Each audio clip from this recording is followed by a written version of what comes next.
नमस्कार, मी डी.टी. आंबेगावे, मुख्य संपादक सत्य पोलीस टाइम्स। सामान्य जनतेचा आवाज बुलंद करण्यासाठी सत्य पोलीस टाइम्स या चॅनेलला आत्ताच सबस्क्राइब करा। रायगड प्रेस क्लबच्या माध्यमातून जिल्ह्यात प्रगत आणि शेतीनिष्ठ शेतकऱ्यांचा सन्मान त्यांच्याच शेताच्या बांधावर जाऊन दरवर्षी केला जातो। रायगड प्रेस क्लब तळा शाखेच्या वतीनं आदर्श शेतकरी पुरस्कार वांजळशी येथील मनेश कावणकर आणि मालाठे येथील काशीनाथ पोपेटा यांना मालाठे येथे शेताच्या बांधावर पुरस्कार देऊन गौरवण्यात आलं। यावेळी तहसीलदार स्वाती पाटील, तळा प्रेस क्लबचे अध्यक्ष संजय रिकामे, सचिव डी.टी. आंबेगावे, सल्लागार पुरुषोत्तम मुळे, कृषी सहाय्यक अतुल बाबर, संदीप साळुंके, तहसील कार्यालयाचे अधिकारी कर्मचारी, सत्कार मूर्ती मनेश कावणकर, काशीनाथ पोपेटा, पंचक्रोशीतील ग्रामस्थ उपस्थित होते। तहसीलदार स्वाती पाटील यांनी आपले मनोगत व्यक्त करताना सांगितलं की तळा प्रेस क्लब तालुक्यातील सामाजिक प्रश्न सोडवण्याच्या दृष्टिकोनातून महत्त्वाचं काम करत आहे। तळा तालुक्यासारख्या दुर्गम भागात शेती हेच एकमेव उत्पादनाचं साधन असताना त्याकडे पाठ फिरवली जात आहे। काही हातावर मोजणारे शेतकरी आधुनिक शेती करून वर्षाला चांगलं उत्पन्न घेत आहेत। यावर्षी मनेश कावणकर आणि काशीनाथ पोपेटा या पुरस्काराचे मानकरी ठरले असून त्यांचं अभिनंदन। विशेष करून कावणकर हे दिव्यांग असताना देखील हे शेतीच्या माध्यमातून चांगलं उत्पादन घेत आहेत। आज तालुक्यात मोठ्या प्रमाणावर स्थलांतर होत असताना एक दिव्यांग शेतकरी शेतीतून आपला उदरनिर्वाह करत आहे, यातून त्यांचं कष्ट दिसून येतात। त्यांचा सन्मान पत्रकारांकडून केला जात असल्याने त्यांचा देखील अभिमान वाटत असल्याचं त्यांनी यावेळी आवर्जून सांगितलंय। कृषी सहाय्यक अतुल बाबर यांनी रायगड प्रेस क्लबतर्फे दरवर्षी राबवण्यात येणाऱ्या या आदर्श शेतकरी पुरस्काराचं कौतुक करून खरोखरच तळा तालुक्यातील पत्रकार योग्य शेतकऱ्याची निवड करून त्यांचा सन्मान करत असल्याचं सांगितलंय। पत्रकार पुरुषोत्तम मुळे यांनी रायगड प्रेस क्लब ही पत्रकारांची शिखर संस्था असून रायगड जिल्ह्यातील पत्रकारांच्या समस्या मार्गी लावण्याबरोबरच जिल्ह्यातील सामाजिक प्रश्न सोडवण्याच्या दृष्टिकोनातून महत्त्वाचं काम करत आहे। आदर्श शेतकरी पुरस्कार हा त्याचाच एक भाग असून पुरस्कार मिळालेल्या शेतकऱ्यांची प्रेरणा घेऊन इतर शेतकरी देखील आता जोमानं काम करून पुढील वर्षी रायगड प्रेस क्लबचा आदर्श शेतकरी पुरस्कार मला कसा मिळेल यासाठी प्रयत्न करतील असं मत व्यक्त केलंय। या कार्यक्रमाचं सूत्रसंचालन तळा प्रेस क्लबचे अध्यक्ष संजय रिकामे यांनी केलंय। प्रास्ताविक पत्रकार पुरुषोत्तम मुळे यांनी केलं तर आभार संजय रिकामे यांनी मानले। कार्यक्रमाच्या सुरुवातीला प्रमुख पाहुणे तहसीलदार स्वाती पाटील, कृषी सहाय्यक अतुल बाबर, संदीप साळुंके यांचं स्वागत करण्यात आलं आणि मनेश कावणकर आणि काशीनाथ पोपाटे यांना कार्यक्रमाचं प्रमुख अतिथी तहसीलदार स्वाती पाटील यांच्या हस्ते प्रशस्तीपत्रक, शाल, श्रीफळ आणि पुष्पगुच्छ देऊन आदर्श शेतकरी पुरस्कारानं गौरवण्यात आलं। आज कार्यक्रम ज्यांच्यासाठी आयोजित केलेला आहे हे दोन शेतकरी, मला वाटते शेतकरी असणं आवश्यक होतं। मला वाटलं की भरपूर शेतकरी असतील कदाचित आज, पण जे दोन शेतकरी आहेत त्यांचं मी पहिल्यांदा अभिनंदन करते। आणि प्रेस क्लब तर्फे हा मला वाटतं 6 ते 7 वर्षापासून हा कार्यक्रम उपक्रम जो सुरू आहे त्याबद्दल प्रेस क्लबचं मी म्हणजे अभिनंदन करते की अशा पद्धतीनं त्यांनी शेतकऱ्यांना सन्मान करून जास्तीत जास्त शेतकऱ्यांना मोटिवेट करायचा प्रयत्न करतात। कारण कोकणामध्ये बघितलं तर जास्त लोक शेती करत नाहीत। सगळे लोक जसं मुळे सरांनी सांगितलं त्यांच्या प्रास्ताविकामध्ये तर शेतकरी किंवा लोक सगळे इकडे मुंबईला जातात। तर अशा पद्धतीनं जर आपण त्यांना पुरस्कार दिला, जरा मोटिवेट केलं तर बाकीचे शेतकरी जास्तीत जास्त या शेती व्यवसायाकडे वळू शकतात। त्यामुळे प्रेस क्लबचं मी खूप आभार म्हणजे अभिनंदन करेन की त्यांनी हे कार्यक्रम आयोजित केलेले आहेत आणि इथून पुढे पण त्यांनी मोठ्या लेवलवरती हा कार्यक्रम करावा, जेणेकरून जर जास्त लोकांमध्ये जर प्रसिद्धी झाली तर जरा जास्त लोक त्याकडे आकर्षित होतात। आणि हे दोन्ही गावणकर वांजळशीचे आहेत। तुम्ही तळ्यातले प्रॉपर आहात तर तुमच्याकडे बघून मला वाटते तुम्ही स्वतः दिव्यांग असून इतक्या चांगल्या पद्धतीची शेती करता, खरोखरच तुमचं म्हणजे अभिनंदन आहे। तुम्ही तुमच्या गावात किंवा आसपासच्या गावांमध्ये कृषी विभागाच्या वेगवेगळ्या भरपूर नवीन योजना येतात आणि कृषी विभागाचे आपले सगळे कृषी सेवक असतील किंवा कृषी अधिकारी असतील हे एकदम ऍक्टिव्ह आहेत। त्या जास्तीत जास्त योजनांचा फायदा तुम्ही स्वतः घ्यावा आणि लोकांना, शेतकऱ्यांना पण इकडं शेती व्यवसायाकडे येण्यासाठी आकर्षित करावं असं मला वाटतं। आणि पोपाटे साहेब, तर तुम्ही दुसऱ्या तालुक्यातून किंवा दुसऱ्या जिल्ह्यातून इथे येऊन शेती करताय, खरोखरच चांगली गोष्ट आहे ती। तुमच्याकडे बघून मला वाटतं या तालुक्यातले शेतकरी जास्तीत जास्त येतील ह्या व्यवसायाकडे। आणि आता भात व्यतिरिक्त इतर शेती पण लोकांनी केली पाहिजे। कोकणात काय होतं, फक्त खरीप हंगाम आहे त्यामध्ये शेती केली जाते, पण इतरचे जे हंगाम आहे ते असे पडीक असते जमिनी। तर जास्तीत जास्त लोकांनी शेती व्यतिरिक्त बाकीचे पिकं असतील ती पिकं घ्यायला पाहिजेत। आंबा, काजू या व्यतिरिक्त बाकीचे पण पिकं आपण घेऊ शकतो, फळभाजी लागवड करू शकतो। तर ह्याचा जर विचार केला लोकांनी तर मला वाटतं आपलं जे स्थलांतर आहे रोजीरोटीचा इथंच त्यांचं सगळं मिटू शकतो, प्रश्न मार्गी लागू शकतो। परत एकदा मी प्रेस क्लबचं मला इथं आवर्जून बोलवलं त्याबद्दल खूप खूप धन्यवाद। आज तळा प्रेस तर्फे प्रेस क्लबतर्फे आपल्या तळा तालुक्यातील 2 शेतकऱ्यांना शेतकरी सन्मान म्हणून त्यांचं सन्मानित करण्यात आलेले आहे। तर आजच्या दिवशी मी तळा तालुक्यातील सर्व शेतकऱ्यांना आवाहन करेन की 1 ऑगस्टपासून आपल्याकडे ई पीक पाहणी ॲप सुरू झालेलं आहे आणि त्या ई पीक ॲपमध्ये आपल्या सगळ्या शेतकऱ्यांनी आपल्या शेतावरती किंवा आपल्या शेतामध्ये जे आपण पीक घेतो ते पीक पेऱ्याची नोंदणी करायची आहे। ती 1 ऑगस्टपासून 15 सप्टेंबरपर्यंत शेतकऱ्यांनी करायची आहे। 15 सप्टेंबरपासून तुमच्या गावातील प्रत्येक गावाला एक सहाय्यक नेमलेला आहे, त्या सहाय्यकांमार्फत करायचे आहे। यासाठी मी आज स्पेशल दिवसानिमित्त एक आवाहन करेन की सगळ्या शेतकऱ्यांनी कृपा करून 1 ऑगस्टपासून जे ॲप ई पीक पाणी ॲप सुरू झालेलं आहे ते पीक पाणी करून घ्यावी।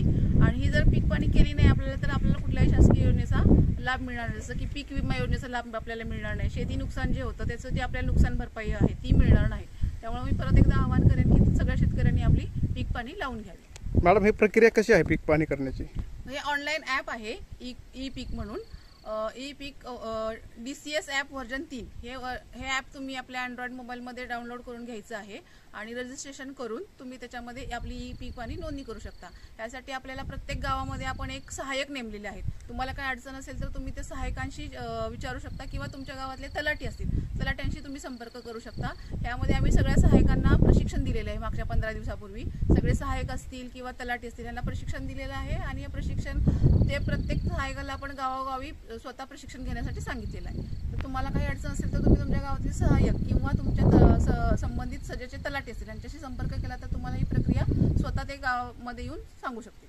परंतु ही पीक पाणी आहे ती शेतकऱ्यांनी स्वतः करायची आहे। त्यामुळे मी परत एकदा आवाहन करेन की सगळ्या शेतकऱ्यांनी स्वतःहून ही पीक पाणी करून घ्यावी। तळा प्रेस क्लब या कार्यक्रमामध्ये आदर्श शेतकरी पुरस्कार 2 शेतकऱ्याची आपण निवड केलेली आहे। यातले एक शेतकरी आहेत ते आपले भात लागवडीचे आणि एक शेतकरी आहेत ते कारले लागवडीचे। तर वांजोळशी गावचे शेतकरी यांना आपण एक प्रकारचे त्यांना मग झिरप्त सिद्धांत दिला। झिरप्त सिद्धांत प्रकार म्हणायचं की बाबा आपण त्यांना बीज प्रक्रिया कशी करावी। रत्नागिरी म्हणजे आमचे जे कृषी विभागातर्फे जे भात प्रात्यक्षिक बियाणं येत होतं ते रत्नागिरी 8 या प्रकारचं बियाणं आम्ही त्यांना दिलं आणि नियोजन म्हणजे प्लॉटचं जे मॅनेजमेंट होतं ते कृषी विभागाकडून केलं गेलं। ते प्लॉटचं आणि कीड रोग व्यवस्थापन सगळ्या गोष्टी आम्ही करून घेतल्या।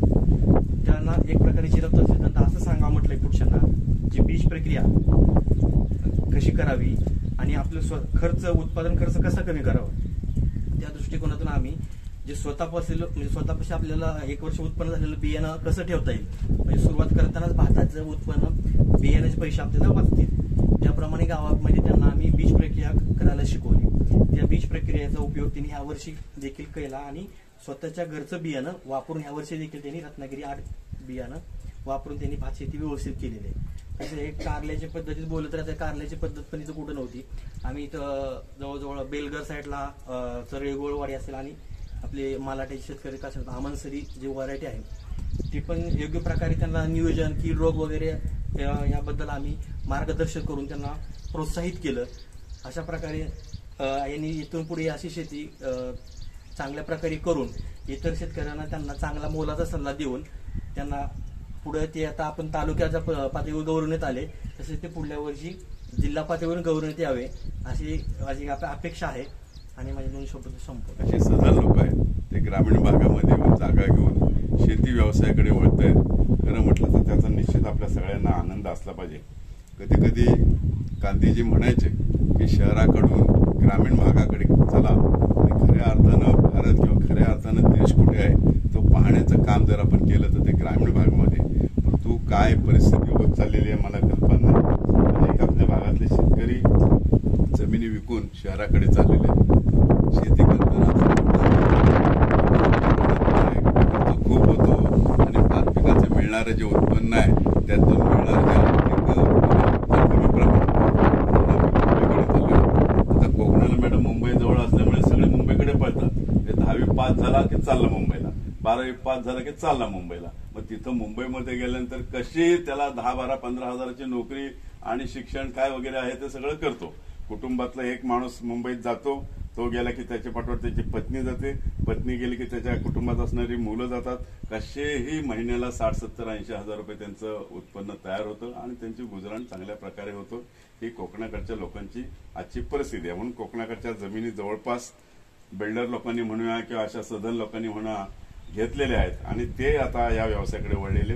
मी आमच्या आमच्या कावणकरांना पण आणि आमच्या पुरपेटे सरांना पण मनापासून धन्यवाद देईन की आपण खऱ्या अर्थानं आज आम्ही तुम्हाला पुरस्कार देणार आहोत. त्या पुरस्काराचा हेतू एवढा आहे की आपण जागृती केली पाहिजे, शेती केली पाहिजे, शेतीकडे लोक वळले पाहिजेत. एक काळ भारत हा कृषीप्रधान देश म्हणून जगामध्ये लौकिक प्राप्त केलेला होता, किंवा एक वेळ अशी होती की कृषीला प्राधान्य नंबर 1 होतं, 2 नंबरचं प्राधान्य व्यवसायाला होतं आणि 3 नंबरचं प्राधान्य नोकरीला होतं.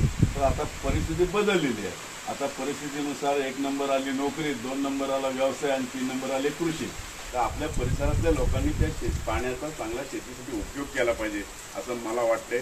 वाव्याला धरण आपल्या अतिशय चांगल्या प्रकारे आहे, परंतु वावा ते खाली पिटसेपर्यंत जर पाहिलं तर आपले किती लोक शेती करतात, बरोबर ना साळुंके, त्याचा आपण सगळ्यांनी विचार केला पाहिजे.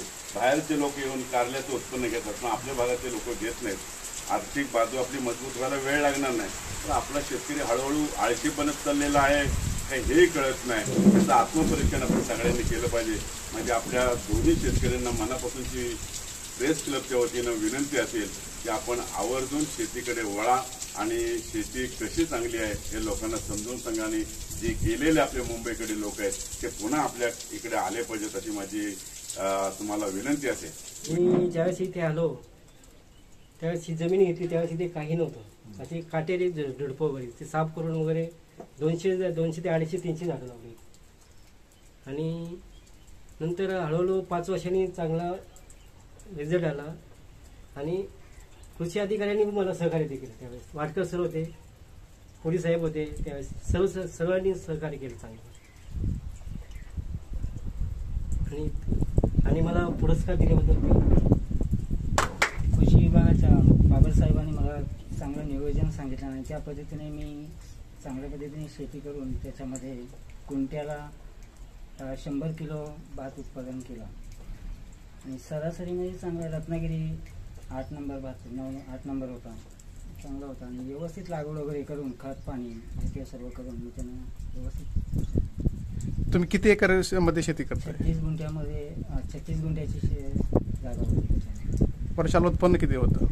वर्षाला उत्पादन आम्हाला असं एवढं खास नव्हतं, तरी पण मला तो त्याला 20-22 वयाचं किलो त्या हिशोबाने यावर्षी मला गेल्या वर्षीपासून चांगलं उत्पादन चांगलं भेटलं आणि मार्गदर्शन किंवा चांगलं दिलं त्यांनी. तुम्ही इतर शेतकऱ्यांना काय सांगू शकाल? मी भरपूर हेच विचार करतो, मी अपंग असताना शेती करतो तर चांगल्या माणसाने शेती टाकू नये हा तर माझा चांगला निर्णय आहे.